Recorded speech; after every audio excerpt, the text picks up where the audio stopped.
Hello students, welcome back. आज हम chapter 2 के पार्ट 3 के बारे में बात करेंगे, जो है risk identification and assessment approaches. अलग अलग डिफरेंट अप्रोचेस है, डिफरेंट मेथड्स है रिस्क आइडेंटिफिकेशन की और उसको क्वांटिफाई करने की। पहला क्वेश्चन है, in which method risk assessment flow chart is used. Flow chart किस में यूज होता है? तो आप पेज नंबर 2.10 पे risk identification and assessment process जब चालू होता है, उसके नीचे ही एनालिसिस ऑफ प्रोसेस है, वहाँ पे अंडरलाइन कर दो। यहाँ पे एक लाइन में आंसर लिखा जा सकता है, in the method analysis of process we use flow chart. In the method analysis of process we use flow chart. फिर ये तो सब कुछ एडिशनल लिखा हुआ है यहाँ पे, अंडर दिस टेक्निक ये सब होता है कि flow chart is used, but which technique? तो analysis of process, name of technique is analysis of process, वो नोट डाउन कर देना बाजू में। यहाँ पे ही एनालिसिस ऑफ प्रोसेस, और यहाँ पे एनालिसिस ऑफ प्रोसेस जहाँ पे लिखा है ना, वहाँ पे ही बाजू में लिख दो flow chart is used. Flow chart is used, technique in which flow chart is used. पूरे मेथड का एनालिसिस किया जाता है, फिर उसे एक्सप्रेस कर दिया जाता है फ्लो चार्ट से कि पहला स्टेप ये रहेगा, दूसरा स्टेप ये रहेगा, तीसरा स्टेप ये रहेगा। तो फ्लो चार्ट से पूरा का पूरा जो प्रोसेस है उसे दिखाया जाता है इस मेथड में, analysis of process. Second, what is the full form of WIFT? WIFT मतलब व्हाट इफ, उसका फुल फॉर्म है व्हाट इफ टेक्निक, WIFT का मतलब। फिर क्वेश्चन नंबर 14 में है, which method is known as reverse brainstorming. कौन सी मेथड को रिवर्स ब्रेनस्टॉर्मिंग के नाम से भी जाना जाता है? तो reverse brainstorming fault tree analysis, fault tree analysis जो है उसे रिवर्स ब्रेनस्टॉर्मिंग के नाम से भी जाना जाता है। पेज नंबर 2.11 पे, पेज नंबर 2.11 पे 7th point, fault tree analysis. This method is similar to a form of creative thinking called reverse brainstorming. वहाँ पे अंडरलाइन, बाजू में भी लिख दो आप, यहाँ पे इंस्टीट्यूट की मॉड्यूल में फॉल्ट ट्री एनालिसिस जहाँ पे लिखा है वहाँ पे लिख दो रिवर्स ब्रेनस्टॉर्मिंग। तो एक एक वर्ड में क्वेश्चन पूछे जाते हैं, what is the full form of WIFT? तो व्हाट इफ टेक्निक। फिर पूछा जाए कि फ्लो चार्ट किस में यूज होता है? तो एनालिसिस ऑफ प्रोसेस में यूज होता है। यहाँ पे fault tree analysis method is similar to reverse brainstorming. फिर क्वेश्चन नंबर 15 में, which method of risk assessment is known as diagrammatic way of describing, linking and analysing the pathways of risk. Risk के pathways describe करना है तो हम कौन सी methods use करते हैं? डायग्रामेटिक वे कौन सा है? डायग्रामेटिक मेथड है बो tie analysis. 8 point, page number 2.11 पे 8 पॉइंट है, बाजू में लिख दो डायग्रामेटिक एनालिसिस। देखो यहाँ पे पेज नंबर 2.10 में फिर से बोल देता हूँ, 2.10 में फर्स्ट पॉइंट है एनालिसिस ऑफ प्रोसेस, तो बाजू में लिख दो डिस्क्राइब यूजिंग फ्लो चार्ट या expressed using flow chart. Brainstorming में बाजू में लिख दो ग्रुप डिस्कशन।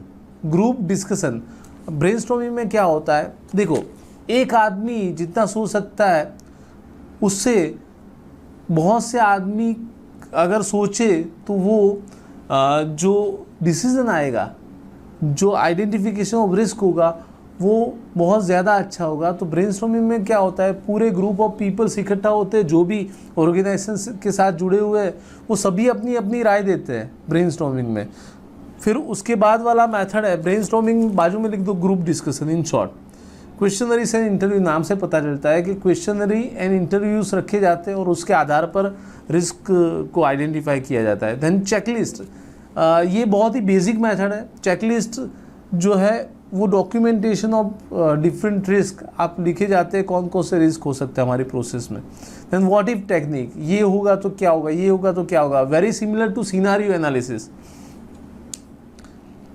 तो यहाँ पे लिखा है this is structured team exercise, तो बाजू में लिख दो structured team exercise, what if technique. Then scenario analysis, scenario analysis में 3 प्रकार के scenario, optimistic, pessimistic and most likely, तीनों प्रकार के सिनारियो में, और ज़्यादातर पेसिमिस्टिक में हम सोचते हैं, वो अपन चैप्टर 5 में देखेंगे। फॉल्ट ट्री एनालिसिस में बाजू में लिख दो reverse brainstorming technique, reverse brainstorming technique. Bow tie analysis में बाजू में लिख दो diagrammatic presentation of process, diagrammatic presentation of process.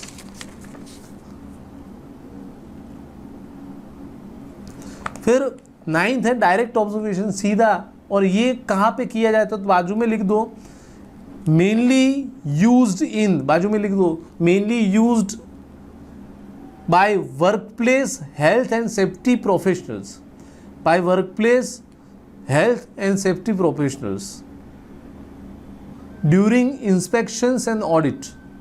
Use ये direct observation used by workplace, ये डायरेक्ट ऑब्जर्वेशंस जो है पेज नंबर 2.11 पे है, उसकी 4th line used by workplace health and safety professional during inspections and audit, वहाँ पे bracket कर दो, सिंपल सा मेथड। देन 15th क्वेश्चन है which method of risk assessment is known as diagrammatic way, तो हमने देख लिया ये बोटा एनालिसिस इट।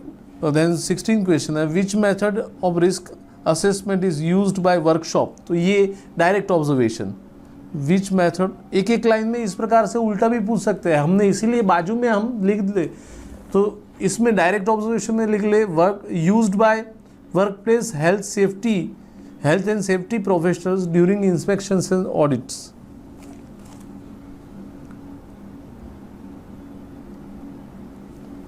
फिर 17th क्वेश्चन है which method is similar to structured interview in a large scale.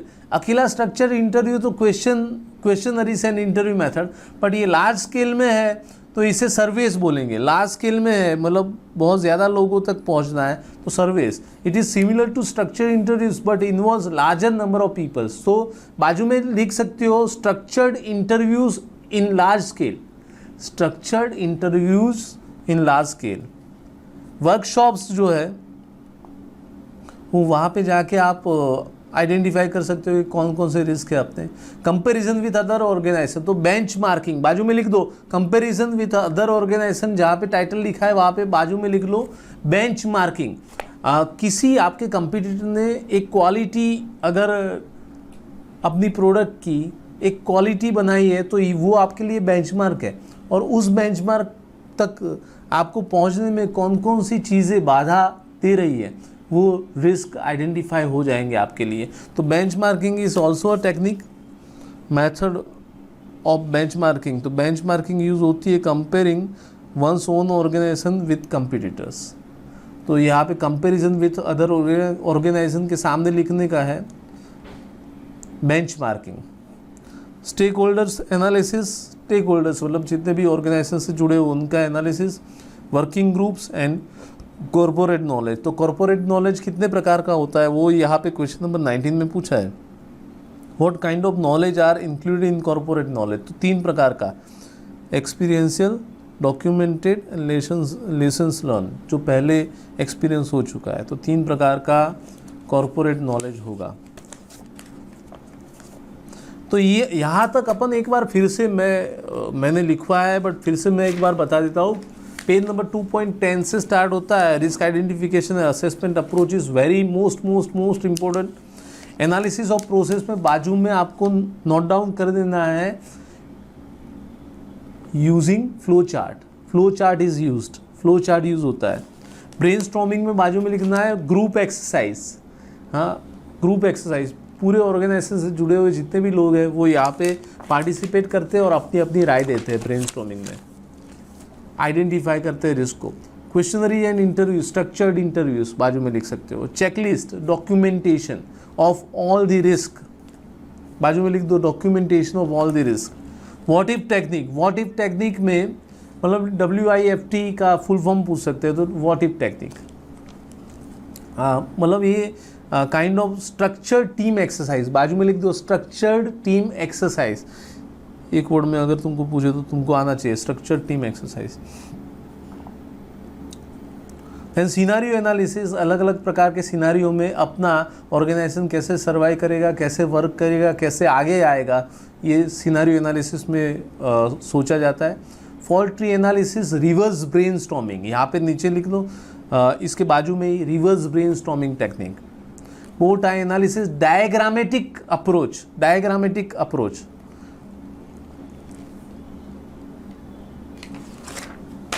Diagrammatic approach. Then direct observation, बाजू में लिख दो, used by workshops, workplace, health and safety professional during inspections and audit. फिर से, used by workplace, health and safety professionals during inspections and audit. Then incident analysis, अलग अलग incident में अपना ऑर्गेनाइजेशन कैसे बिहेव करेगा, तो इंसिडेंट एनालिसिस। देन सर्वेज जो है, structured interview in large scale structure interviews, बाजू में लिख दो, large scale structure interviews. Then workshops में तो नाम से ही पता चल जाता है। Then comparison with other organisation, नाम से पता चलता है, बट बाजू में लिख दो बेंचमार्किंग टेक्निक। दूसरे कंपटीटर ने जो बेंचमार्क तैयार किया है, वहाँ तक पहुँचने में आपको बीच में कौन कौन सी बाधाएं आ सकती है, उसको दूर करने की, जो बाधाएं आ सकती है, ऑब्स्टिकल आ सकते हैं, उसे रिस्क मानेंगे, रिस्क आइडेंटिफाई करेंगे। Then stakeholders analysis, working groups, normal बातें हैं। दैन कॉरपोरेट नॉलेज, तो कॉरपोरेट नॉलेज में 3 प्रकार के, एक्सपीरियंस नॉलेज, डॉक्यूमेंटेड नॉलेज और लेसन्स लर्न, तो 3 प्रकार के नॉलेज आएंगे। Then question number 20, how can we identify the causes and assets of risk in a company? कैसे कैसे अपन आइडेंटिफाई करें causes, reasons and assets of a company? Page number 2.13 पे दिया है ये पैराग्राफ नंबर, वैसे तो लाइन है 3, उसमें how can we identify and causes and effect risk, वहाँ से ब्रैकेट करते हुए स्टार्ट करो ब्रैकेट और एंड करो 3rd पॉइंट जहाँ पे ख़त्म होता है, अचीवमेंट ऑफ दिस ऑब्जेक्टिव, वहाँ पे।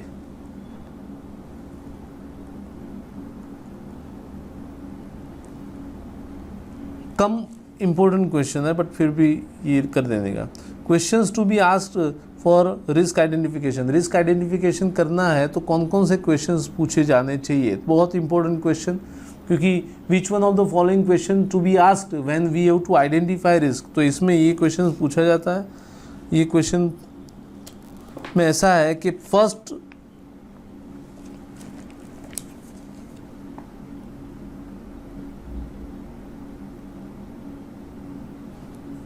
यहाँ पे question to be asked for risk identification में पेज नंबर 2.13 में लास्ट में एंडिंग में ये सब क्वेश्चंस लिखे हैं, ये सभी क्वेश्चंस आपको लिखने हैं। पहला क्वेश्चन तो बाजू में लिख दो, questions to be asked for risk identification, questions to be asked for risk identification. पहला, व्हाट कुड गो रॉन्ग। दूसरा, what could we fail, how could we fail, हम कैसे फेल हो सकते हैं। पहला, हम कहाँ पे गलत हो सकते हैं। तीसरा, what must go right for us to succeed, हम कैसे करेंगे अपना प्रोसेस तो अपन को सक्सेस मिलेगी। वेयर आर वी अनसर्टेन, हम अनसर्टेन कहाँ पे है। What asset do we need to protect, कौन कौन सी असेट्स हमको प्रोटेक्ट करनी है, तो सिक्योरिटी रिस्क हमको आइडेंटिफाई हो जाएंगे। हम कहाँ रॉन्ग जा रहे हैं, तो strategic risk. How could we fail, वो भी स्ट्रेटेजिक रिस्क का हिस्सा है। तो ये सभी क्वेश्चंस हमको लिखने हैं, इसमें से हमको आइडेंटिफाई होगा रिस्क के बारे में। तो क्वेश्चन नंबर पेज नंबर 2.14 पे भी है ये सभी question up to what is the cost if what can go wrong does go wrong, तो ये क्या है, एक्सपेक्टेड मॉनिटरी वैल्यू जो हमने लास्ट लेक्चर में पढ़ा था, वहाँ तक हमको एक्सपोजर, वहाँ तक हमको ब्रैकेट करना है। यहाँ पे क्वेश्चन आधा अधूरा है बट वो कंप्लीट हो जाएगा। Question number 22, what are the sources of risk identification process, कौन कौन से सोर्सेज है रिस्क आइडेंटिफिकेशन प्रोसेस के। तो internal risk arise from factors such as people or human factors, mostly technological factors, then physical factors, then operational factors, then ये सब internal factors कौन कौन से, such as people or human factor, then technological factor, physical factor और operational factor, ये internal factors में आएंगे। external में कौन कौन से आएंगे, कैसे कैसे अपन sources को identify करेंगे रिस्क आइडेंटिफिकेशन के। तो external factors such as economic factors, जैसे हमने बोला था रिसेशन आएगा, natural calamities, natural factors, political factors, ये तीनों एक्सटर्नल फैक्टर्स। एंड ये सब दिए हैं sources for identification of risk. Page number 2.14 में लास्ट टाइटल बनाया है sources of identification of risk, उसमें आएंगे। तो इंटरनल फैक्टर्स में कौन कौन से, फिर से अपन देख लें इंटरनल फैक्टर्स में कौन कौन से, such as human factors, people और human factors, then technological factors, then physical factors and operational factors, ये 4 फैक्टर्स। एक्सटर्नल फैक्टर्स में कौन कौन से आएंगे, such as economic factors, natural factors and political factors, ये तीनों इसके एग्जाम्पल्स होंगे। Question 23, note on global risk outlook. Global risk outlook के बारे में पूरा का पूरा यहाँ पे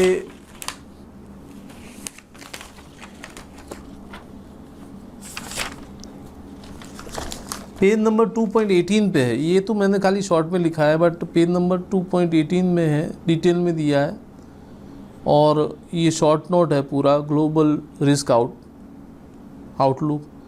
वो शॉर्ट नोट अगर पूछे तो आप लिख सकते हो, यहाँ पे मैं बाजू में लिख देता हूँ, पेज नंबर 2.18।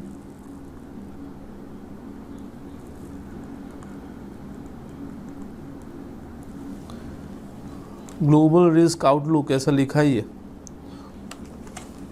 देन WEF का फुल फॉर्म पूछा जा सकता है। WEF का फुल फॉर्म होता है, ग्लोबल रिस्क आउटलुक में ही दूसरी लाइन देखो, WEF का full form world economic forum, WEF का full form world economic forum पूछा जा सकता है। तो ये खाली इतनी 3 नहीं, पूरा का पूरा आपको शॉर्ट नोट लिखना है। यहाँ पे तो मैंने खाली समराइज्ड वे में लिखा है, बट आपको पूरा का पूरा लिखना है। फिर give examples of global risk. तो ग्लोबल रिस्क के examples page number 2.19, very very very important, past exams में पूछा गया है कि विच one of the following is not global risk. तो यहाँ पे ये चारों जो है पेज नंबर 2.19 पे पैराग्राफ नंबर, वैसे तो line number, paragraph number first तो कंटिन्यूड है, सेकेंड नहीं, third. The global risk indicators that are currently in trend includes. Global indicators कौन कौन से है, तो ग्लोबल रिस्क के इंडिकेटर्स कौन कौन से है, increasing disparity between rich and poor, disparity between rich and poor, fast technological evaluation, intelligent devices replacing human intervention, terrorism leading intensified nationalism and religion conflicts and global warming. These are the global risk, examples of global risk. तो आपको यहाँ पे बाजू में लिख दो examples of global risk, examples of global risk.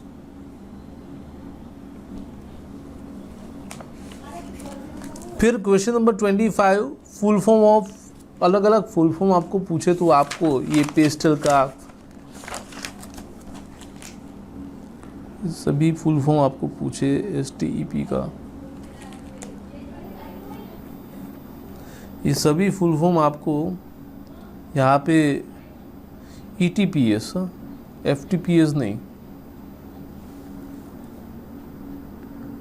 ETPS, सभी full form आपको पेज नंबर 2.20 पे use of specific tools to identify risk, use of specific tools to identify risk, उस पूरा जो टॉपिक है, पूरा टॉपिक उसमें मिल जाएंगे सभी ये शॉर्ट, मतलब सभी के फुल फॉर्म्स, पेस्टल से लेके ETPS, STEPE, देन पेस्टल, पेस्टलाइट, ये सभी के फुल फॉर्म आपको मिल जाएंगे। पर ये use of specific tools to identify risk page number 2.20 पे जो दिया है उसमें मिल जाएंगे।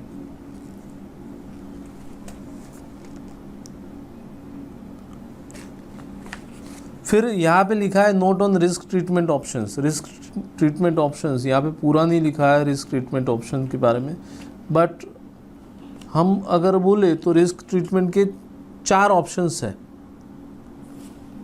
Note on risk treatment options, very important, पास में पूछा गया है ये क्वेश्चन, हाँ बहुत 7 या 8 मार्क्स में पूछा गया, तो आपको आना चाहिए। पेज नंबर 2.21 पे रिस्क ट्रीटमेंट ऑप्शंस दिए हुए पूरे, पहले टेबल दिया है और फिर पेज नंबर 2.22 पे भी 3 ऑप्शंस दिए हैं, ये सबका सब लिख देने का। 4 प्रकार के अप्रोचेस हो सकते हैं रिस्क को ट्रीट करने के लिए। पहला अप्रोच है अवॉइड, रिस्क को अवॉइड कर देना। ये कब करना है, रिस्क को अवॉइड कब करना है, जब अपने कोई प्रयत्न से रिस्क कम नहीं हो रहा, या फिर ऐसा है कि हमारे कम होने का कॉस्ट बहुत ज़्यादा है, रिस्क को कम करने का कॉस्ट बहुत ज़्यादा है, वो अगर हो भी जाएगा तो हमारे ऑर्गेनाइजेशन पे बहुत अफेक्ट नहीं होगी, तब अवॉइड करो। रिड्यूस ये या मैनेज, ये सबसे ज़्यादा हम अप्लाई करते हैं ये अप्रोच। एक्शन इज टेकन, अलग अलग रिस्क रिडक्शन की प्रोसीजर है उससे अप्लाई करते हैं। Then transfer mostly insurance company या फिर मेडिक्लेम कंपनी या उस प्रकार की कंपनी के साथ कोलैबोरेशन कर देना। तो जो चीज़ हमसे ज़्यादा बेहतर कोई दूसरी कंपनी कर सकती है उसके ऊपर डिपेंड कर देना वो प्रोसेस को, that is transfer. And last is accept ही कर लेना कि भाई हमको पता है कि ये इनहेरेंट रिस्क है और ये होने ही वाला है, दैट इज़ एक्सेप्ट। तो 4 प्रकार की अलग अलग टेक्निक्स है, avoid, reduce, transfer and accept, that is given in page number 2.21। Then what is level of risk. Level of risk के बारे में हमको बताया गया है, लेवल ऑफ रिस्क के बारे में बताया गया है। Level of risk is a consequence into likelihood. हमने आगे भी बताया था, मल्टीप्लिकेशन ऑफ 2 थिंग्स, एक तो रिस्क इवेंट एंड दूसरा चांस ऑफ रिस्क इवेंट, मतलब consequence of risk event and chance of risk event. तो इन दोनों का consequence into likelihood. Then note on stakeholders involved in business risk, not on stakeholders involved in business risk। ये लिखा है page number, impact of business risk जो है उसके बाद